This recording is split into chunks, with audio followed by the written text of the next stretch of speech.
Hi everyone, it's Paul Tilley. In this explainer video, we're going to be looking at 7.1 and we're exploring some of the concepts with regards to simple interest. I'm going to be looking at the odd number problems in this 7.1 section, and if you look at the timeline that goes along, you can see that it's broken into chunks, and what that effectively means is each chunk is a problem, so you can kind of hop to it. Okay, let's get started. Now the first problem says, how much interest was paid on a $1,500 loan for 7 months at an annual interest rate of 4.5%? So let's just note down the important things we have here. First of all, I'm just going to note down I, P, R, and T. Put those down the side here. And this is problem number 1. So in this particular instance, we're looking for the amount of interest. Okay, that's the point of the problem. We're given that the principal was $1,500. We're given that the rate was 4.5%, which is, and we should convert that to a decimal, so that's 0.045. And our time is 7 months. Now, as you've seen so far in the course, that every time we deal with this, we have to consider that interest is always given in an annual rate. So what we need to do is, when we look at time, time has to be a portion of a year. So 7/12 of a year is 7 months. So if we write the formula here, we're looking for I, and again, we can consult our little graphic here, is PRT. In this case, then, the P is 1,500 times the rate, which is 0.045, times 7/12, or 7/12 a year. If you plug that into a calculator, that will give you I equals 3937. In other words, what we're saying here is that the interest that has accumulated on $1,500 at a rate of 4.5% for 7 months will be $39.37. So let's take a look now at problem 3. So problem 3 says a $25,000 investment earned 0.25% per month simple interest for a 3-month term. What total amount of interest was earned? Again, we're looking for interest. So interest is the mystery amount. The principal in this case was $25,000. The rate was 0.25% per month. Now, again, we need to consider an annual rate. So in order to get an annual rate, because rates are given annually, we take 0.25 and multiply it by 12, because there's 12 months in the year. And that will come up to 3%. Which is 0.03 in terms of a decimal. And the time is 3 months, and we know that that's 3/12 of a year. So again, we can plug the figures in. I equals PRT. The principal is 25,000. The rate in this case is 0.03, as we've calculated down here. And the time is 3/12 of a year. So the interest then will be, if we run those numbers through our calculator, will be $187.50. So that's the amount of interest that will accumulate. Number 5. In terms of number 5, the problem reads, the interest paid at the end of the term of a $9,125 loan at 0.8% per month was $511. Calculate the term of the loan. So in this particular instance, we're looking for term. So let's just note down these basic terminologies that we put down. So we I and P and R and T. So let's take a look here. We have, in the case of number 5, we have the interest that was accumulated was $511. So we know interest. The principal was $9,125. We know that. The rate is given at 0.8% per month. Now again, we need to convert that to a yearly rate, so 0.8% times 12, and 0.8% times 12 will yield us 9.6% annually, which is 0.096 in decimal terms. And we don't know the time, so actually we're trying to calculate the time. So in this particular instance, again, we haul out our little graphic here, and we notice that we are looking for time. So we know that T equals I over PR.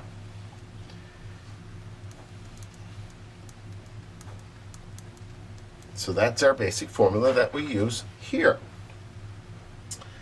So with that then, we can simply punch the numbers in here, and in this particular instance, this is I is 511, P is 9125 times the rate is 0.096.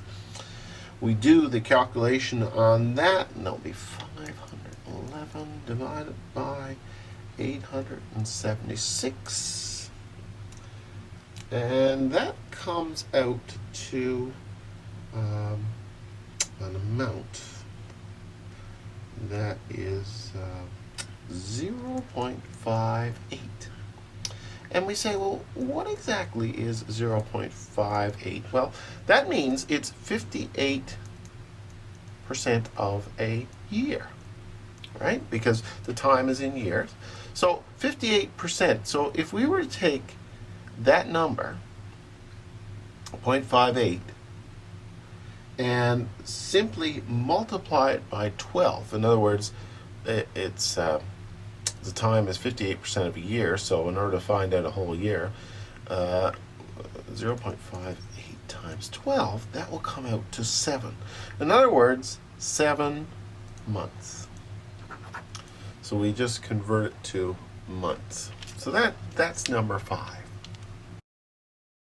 Number 7, again, we'll write down here I, P, R, T. Here's the basic thing, so we'll just read number 7. What annual rate of interest was earned if a $15,000 investment for 5 months earned $546.88 in interest? So in other words, we know $546.88 is the amount of interest. The principal is $15,000. We're not sure of the rate. We're asked, what is the rate? And we are told that the time period, just to look here, is 5 months. Okay, so here again we have a problem where we're looking for rate. So we take our little triangle and we say, okay, we pull out rate, that's I divided by PT.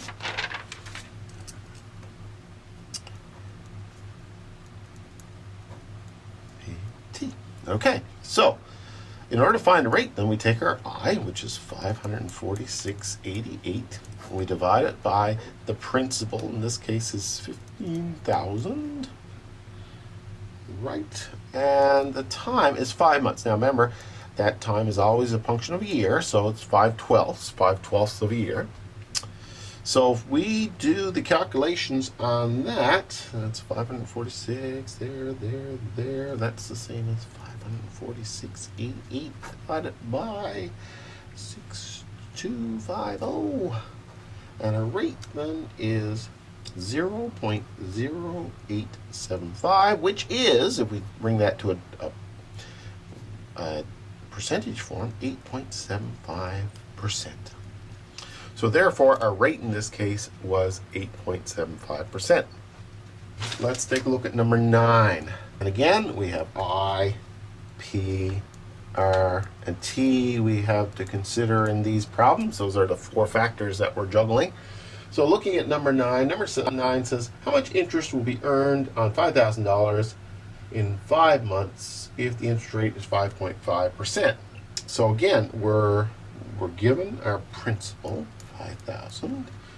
The rate is 5.5%. That's an annual rate, so we got to convert that to a decimal, 0.55. And 5 months, which is 5/12ths of a year, so 5 months equals 5/12ths of a year. So we're really looking for I here, and we know, we've done an example like this, I is PRT. So we take our P, 5,000, times our rate, which is 0.055, times the time, which is 5/12, and we will come up with a number, 114.58. So in other words, $5,000 at 5.5% for 5 months will earn 114.58 in interest, or thereabouts. Number 11, in this particular case, it says, the interest owed on a loan after 5 months was $292.50. If simple interest rate charged on the loan was 0.9% per month, what's the amount borrowed? Okay, let's just go through our PRT. Let's work down through these here now. So I, in our case, I is 292.50. That's how much interest we got. We don't know what the principal is. We're interested in finding that out. The rate is 0.09, or is it 0.09 per month? Let's just do a little check. 0.9 per month times 12 months, and that would give us I think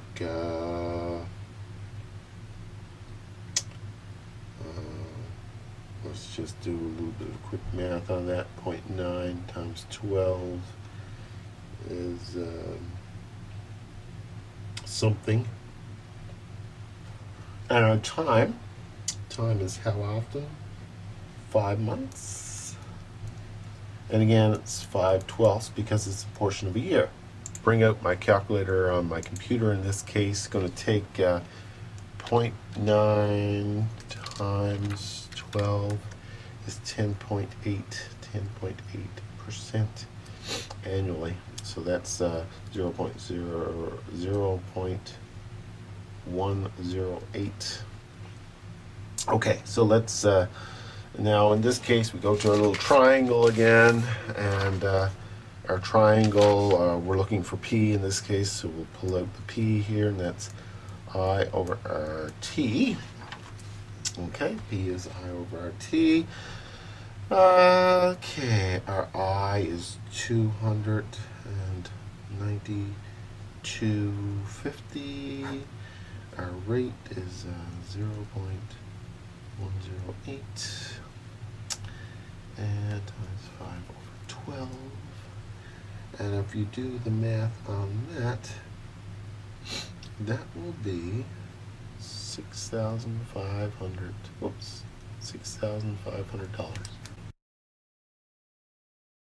Here. Number 17 is a little bit of a harder problem. And what it is really is two problems built into one. It says that Summer put $10,000 in a 3-month term deposit at TD Canada Trust, earning a simple interest of 2.2%. After the 3 months, she invests the entire amount of the principal and the interest, so add them together, for the first deposit into a new 3-month deposit. So effectively, she does a deposit here for 3 months, and then she takes whatever she got of that and she puts it in for another 3 months. Okay, so let's just see what let's see what we've done here. We've got $10,000 going in the bank. It's earning 2.2%. And after 3 months, she invests the entire principal and interest in the first term, new 3-month deposit, same rate of interest, so 2.2%. Again, same thing. The question is, she'll have an amount here that will include the principal plus the interest. That will get put in and give us a new amount. So what we're trying to find out is how much interest did you earn on each deposit. So interest in this case and interest in this case. So this is essentially what we're looking for, and so we need to find two lots of interest. So the first lot of interest, let's just write down our normal formula, normal numbers used. Okay. We're looking for interest. We don't know what the interest is. The principal in this case is $10,000. In the first instance is $10,000. The rate is 2.2%, which is 0.022. And the time is 3 months, and that's 3 over 12 in terms of a year. So we just plug that in. I equals PRT. And the principal is 10,000. Times our rate, which is 0.022, times the time, which is 3 over 12.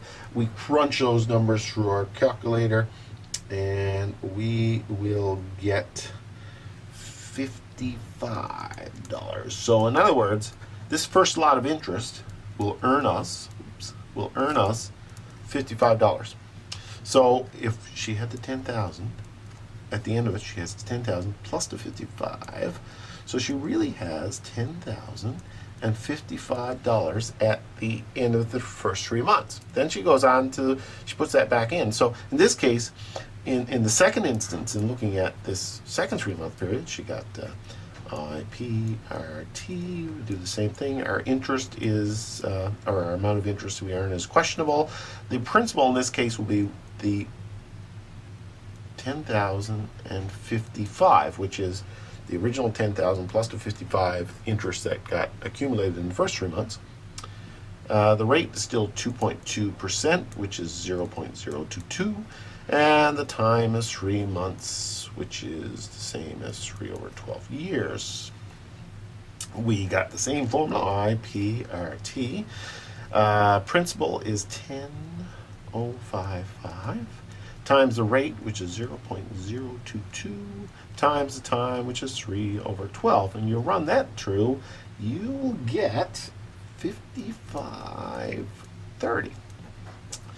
So the thing is in the first instance, you got $55 in interest. In the second instance, when you had the second lot of, you got $55.30. And the question asks here, well, why aren't the amounts equal? Well, simply because you had $10,000 in which you were building interest on in the first instance, and in the second instance you had $10,055 in which you were earning interest on it. So the interest component has added to your principal in the second half, so as a result you get a little bit more money. So that's that first section. I hope that that was helpful to you.